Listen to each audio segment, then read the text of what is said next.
Intermediate লেভেলে মূলত হ্যাকিংয়ের কোন কোন বিষয়গুলো জানতে হয়। বিগিনার লেভেলে যে বিষয়গুলো জানতে হয় সেটার সম্পর্কে যে ভিডিওটা আমি মেক করছিলাম ওইটা আমি ডেসক্রিপশন বক্সে রেখে দেবো।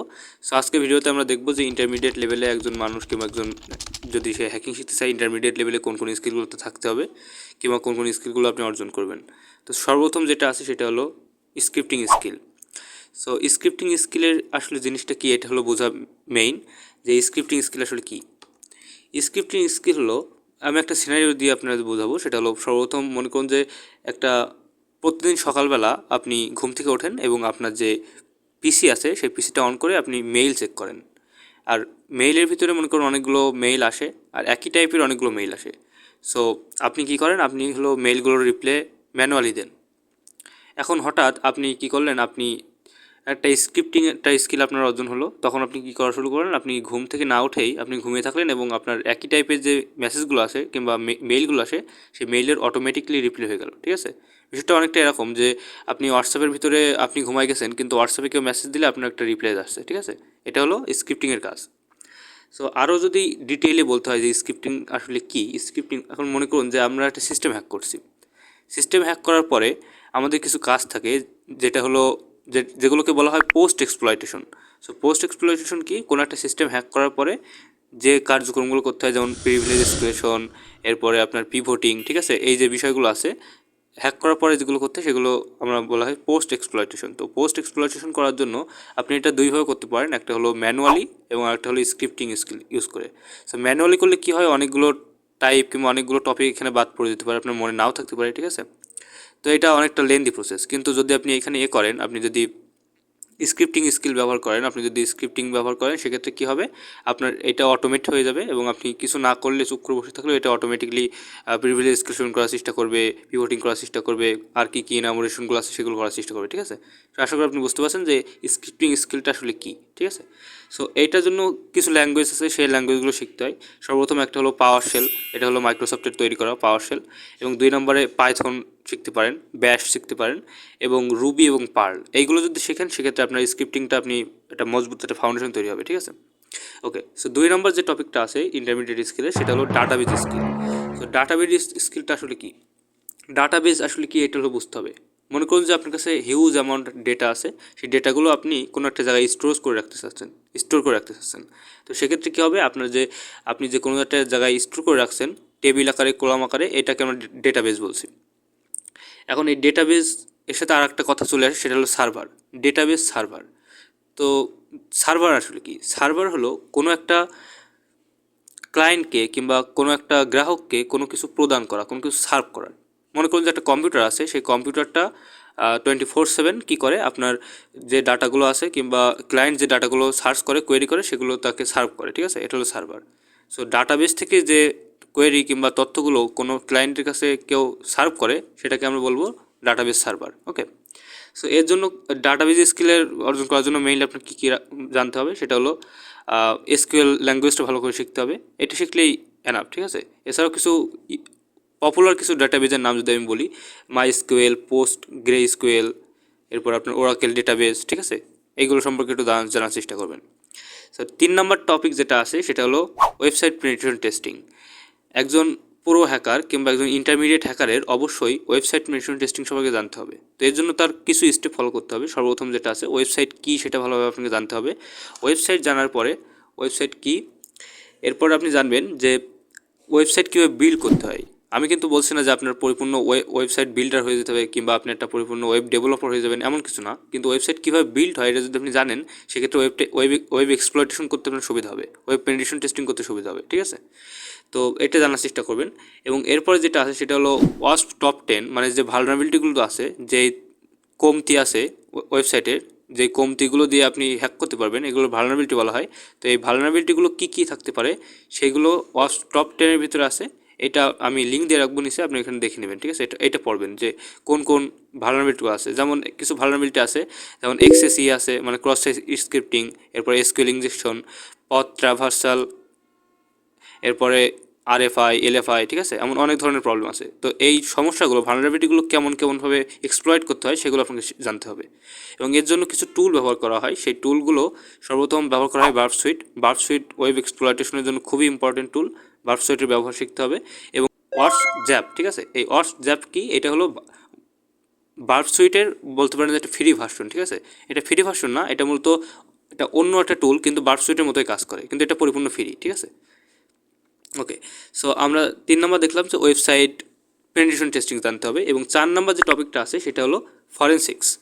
এখন প্রশ্ন হতে পারে যে ভাই আমি তো রেড টিমার, মানে আমি তো পেনিট্রেশন টেস্টার হতে চাই কিংবা বাঘ হান্টার হতে চাই, আমি কি জন্য ব্লু টিমের এই ফরেনসিক্স পার্টটা শিখবো? তো এটার দুইটা উত্তর হতে পারে। 1 নম্বর হলো যে আপনি যদি ধরা না পড়তে চান, এখন মনে করুন যে আপনি একটা সিস্টেম হ্যাক করতে চাচ্ছেন, ইনিশিয়াল স্টেজে আপনি ধরা পড়ে গেলেন, যে আপনি যখন স্ক্যানিং করছিলেন তখনই আপনার আইপিটা ব্লক করে দেওয়া হলো, ঠিক আছে। এটা হলো ইনিশিয়াল স্টেজে।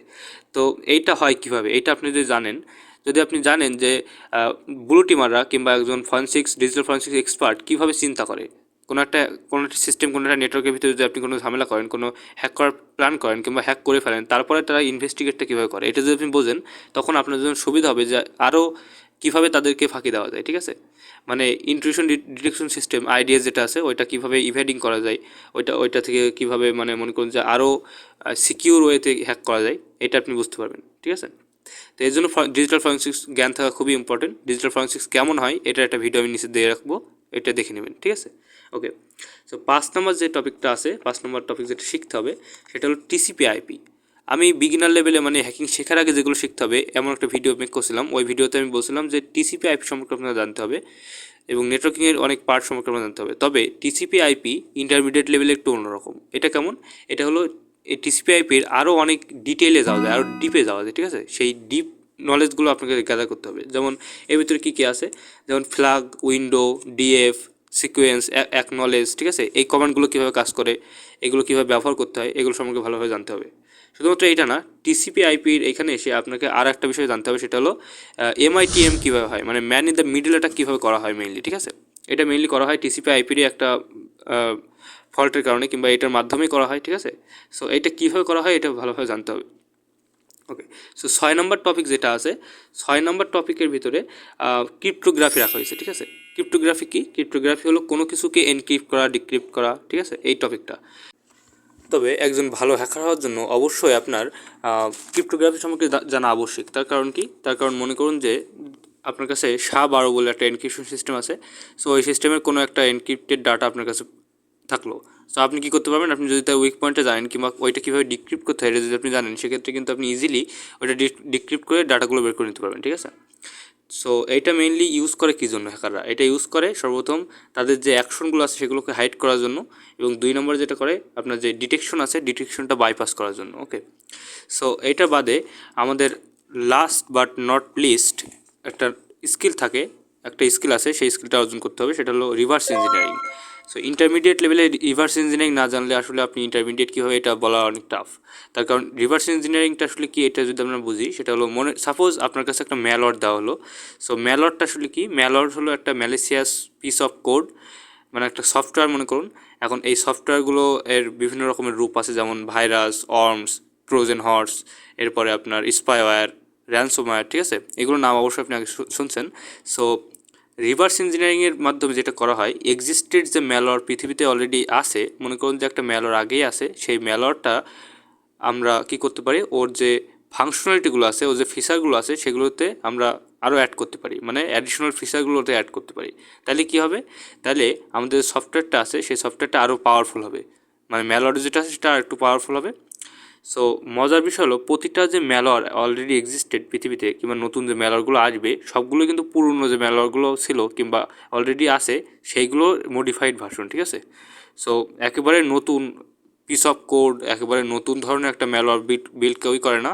সবাই কী করে, ওর ভিতরে নিজস্ব সিগনেচার দেয় যেন ওইটা ফায়ারওয়াল, তারপর আপনার অ্যান্টিভাইরাসটা ইভেশন করতে পারে কিংবা আপনার ইভেডিং করতে পারে, ঠিক আছে। ইভেডিং মানে হলো এটা বাইপাস করতে পারে, বুঝছেন।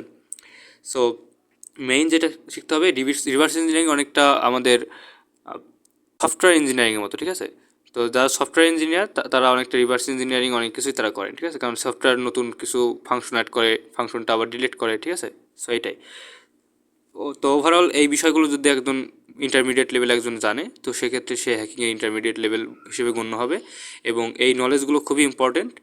সো এর পরবর্তীতে আমি যে ভিডিওটা আনার চেষ্টা করছি সেটা হলো, আমি চাচ্ছিলাম যে যদি প্রোগ্রামিং ল্যাঙ্গুয়েজ নিয়ে একটা ভিডিও আনা হয়, যেটা মনে করুন যে কোন কোন প্রোগ্রামিং ল্যাঙ্গুয়েজগুলো আসলে শিখতে হবে, এটা নিয়ে একটা ডিটেলসে ভিডিও হলে আসলে কেমন হয় সেটা আপনারা একটু কমেন্টে জানাবেন।